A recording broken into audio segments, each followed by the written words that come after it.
Hi everybody.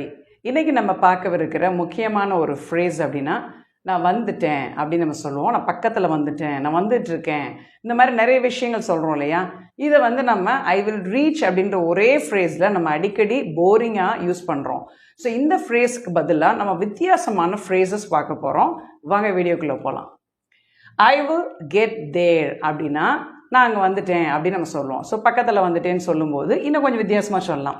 I will arrive சூன் அப்படின்னு சொல்லலாம். ரொம்ப சீக்கிரமாக வந்துடுவேன் அப்படின்னு சொல்லலாம். அதே மாதிரி ஐ எம் ஆன் த வே, நான் பாதி வழியில் வந்துட்டுருக்கேன் அப்படின்னு நம்ம சொல்லலாம்.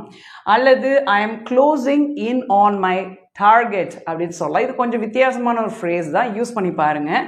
அதுக்கடுத்து fifth one, I am almost there. Almost தேர்னா ஏறக்குறைய அங்கே நான் பக்கத்தில் வந்துட்டேன், ரீச் ஆகிட்டேன் அப்படின்னு சொல்லலாம். சிக்ஸ்த் ஒன் பாருங்கள், I will meet you half way. Half way அப்படின்றது நம்ம போகிற வழியில் சில பேர் சந்திப்போம் இல்லையா, அந்த மீனிங் தான் இது. அதுக்கடுத்து செவன்த் ஒன் பாருங்கள், I will get through to you. So இதுவுமே ஒரு முக்கியமான ஒரு ஃப்ரேஸ், யூஸ் பண்ணிக்கோங்க. I will bridge the gap.